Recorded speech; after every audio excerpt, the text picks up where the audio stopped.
पिछड़ा वर्ग प्रकोष्ठ के प्रदेश अध्यक्ष राजपाल कश्यप का कालपी यमुना पुल पर हुआ जोरदार स्वागत। समाजवादी पार्टी के पिछड़ा वर्ग प्रकोष्ठ के प्रदेश अध्यक्ष राजपाल कश्यप का आज कालपी यमुना पुल पर समाजवादियों ने फूल मालाएं पहनाकर उनका भव्य स्वागत किया। समाजवादी पार्टी के प्रदेश सचिव तेज प्रताप सिंह यादव ने नेतृत्व में आज दोपहर 12:30 बजे सैकड़ों समाजवादी कार्यकर्ता दुर्गा मंदिर चौराहे कालपी में एकत्रित हुए। इस भीषण गर्मी में 2 घंटे इंतजार करने के बाद प्रदेश अध्यक्ष का 2 दर्जन गाड़ियों का काफिला बुंदेलखंड प्रवेश द्वार कालपी में जैसे ही प्रवेश हुआ, समाजवादियों ने गगनचुंबी नारे लगाकर अपने प्रदेश अध्यक्ष के स्वागत में जमकर भाव विभोर हो गए। प्रदेश अध्यक्ष का कार्यक्रम कुछ इस प्रकार रहा। सबसे पहले वह वीरांगना फूलन देवी के जन्म दिवस पर उनके पैतृक गांव शेखपुर घोड़ापुरवा में जाकर उनके परिजनों से मिले, साथ ही उनके प्रतिमा पर माल्यार्पण किया और वीरांगना फूलन देवी को बड़ी शिद्दत से याद किया गया। प्रदेश अध्यक्ष राजपाल कश्यप वहां पर यमुना नदी पीड़ितों में से मिले और उन्हें राहत सामग्री भेंट की और उन्हें आश्वासन दिया कि जिन गरीब भाई बहनों के घर टूटे हैं उन्हें सपा सरकार के आने पर लोहिया आवास समेत हर संभव मदद का आश्वासन दिया गया। प्रदेश अध्यक्ष ने कालपी स्थित एक आवास पर प्रेस वार्ता के दौरान मौजूदा केंद्र व प्रदेश भाजपा सरकार पर हल्ला बोला। उन्होंने बताया कि मौजूदा सरकार हर क्षेत्र में विफल रही है। किसान, व्यापारी, गरीब, मजदूर हर व्यक्ति इस सरकार में अपने को ठगा महसूस कर रहा है। महंगाई को लेकर भी उन्होंने बीजेपी सरकार की जमकर आलोचना की।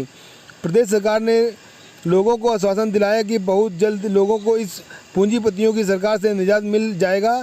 एक बार फिर से 2022 में समाजवादी पार्टी पूर्ण बहुमत से उत्तर प्रदेश में अपनी सरकार बनाएगी।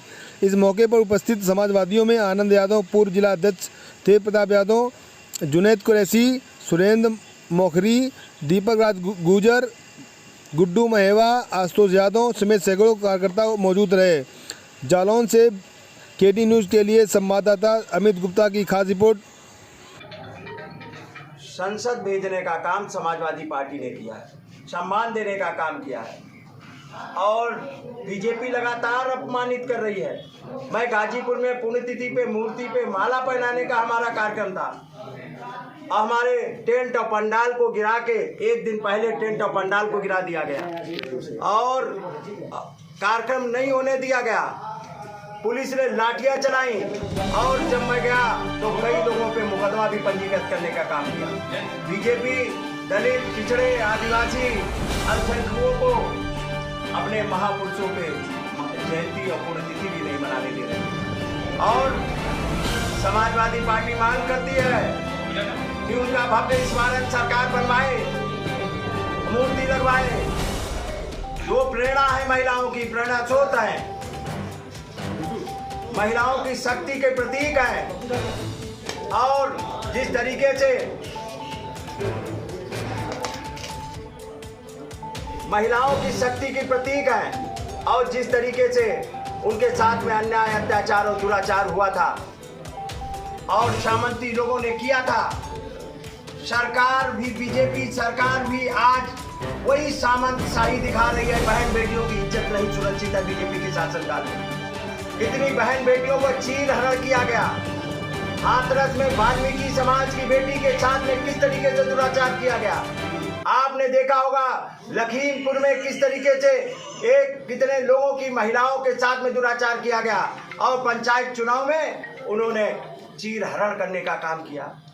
कितनी, चाहे उन्नाव की बेटी हो या कहीं की भी, बीजेपी के शासनकाल में बेटियां भी सुरक्षित नहीं सुरक्षित हैं। उत्तर प्रदेश में कानून व्यवस्था ध्वस्त हो गई है, जंगल राज है उत्तर प्रदेश में और पूरी तरह से महंगाई और बेरोजगारी है, महंगाई है चरम सीमा पे और पिछड़े और दलित और आदिवासियों के आरक्षण पे भी डाका डालने का काम बीजेपी कर रही है। और ये मल्ला और निषाद का बेटा निकला है जिसको माननीय अखिलेश यादव जी ने पिछड़ा वर्ग का अध्यक्ष बनाया है, एमएलसी बनाया है। हम लोग प्रण लेके निकले हैं, इस लोकतंत्र को खत्म नहीं होने देंगे और जो आवाजें और जो हमारा हक अधिकार है वो छीना जा रहा है, वो छीनने नहीं देंगे। और डॉक्टर राम मनोहर लोहिया भी कहा करते थे, अगर सड़कें सुनी हो जाएंगी तो संसद आवारा हो जाएगी।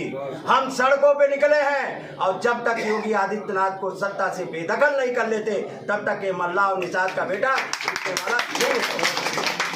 और आज बताइए, एक जात के लोग 15 वैकेंसी में एक जात के लोग 11 प्रोफेसर हो रहे हैं, तो जातिवाद कहाँ चला गया? हमारी सरकार को कहते थे यादवों की सरकार, यादव कलेक्टर हैं, 58 एसडीएम यादव भर्ती हो गए। अरे वो सूची प्रकाशित कर दो, जो 58 एसडीएम की सूची कहाँ है? और हमारी सरकार को यादवों की सरकार बताते हैं। अब मैं ढूंढता घूम रहा हूँ कि मौर्य का बेटा कलेक्टर कहाँ है, निषाद का बेटा कहाँ कलेक्टर है, चौरसिया का बेटा कहाँ है, राजभर का बेटा कहाँ है, मल्ला का बेटा कहाँ है, विश्वकर्मा का बेटा कहाँ है, कठेरिया का बेटा कहाँ है, दलित, आदिवासी, विश्वकर्मा, चौरसिया, नाई, धोबी, सविता, पूरी बैकवर्ड की जितनी जातियाँ हैं, पटेल, कुर्मी, हम ढूंढते घूम रहे हैं। बहुत वोट बैकवर्डों का लिया इन्होंने, लेकिन बैकवर्ड कहीं कलेक्टर नहीं है, कहीं पंचम तल पे नहीं है, न कप्तान है। अब किसकी सरकार है?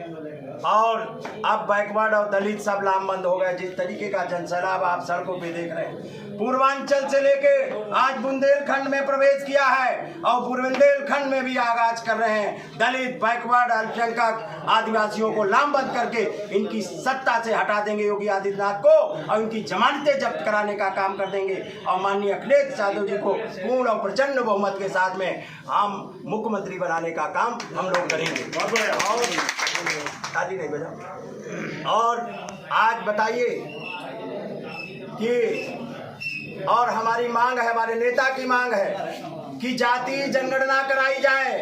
हमको जातियों में आपस में लड़ाया नहीं जाए, जाति जनगणना कराई जाए, जिसकी जितनी संख्या भारी उसकी उतनी हिस्सेदारी, और जाति जनगणना कराई जाए, आबादी के हिसाब से सबको हक अधिकार दे दिया जाए। अगर ये सरकार जाति जनगणना नहीं कराती है, हमारे नेता माननीय अखिलेश यादव जी ने ऐलान कर दिया है, सरकार बनेगी, जाति जनगणना होगी और आबादी के हिसाब से सबको हक अधिकार देने का काम करेंगे। आज जिस तरीके से हमारे 17 मल्ला निषाद बिरादरी उसको बर्बाद करने का काम बीजेपी ने किया है, हमारा रोजी रोजगार छीनने का काम किया है। Subscribe now and press the bell icon. Never miss an update.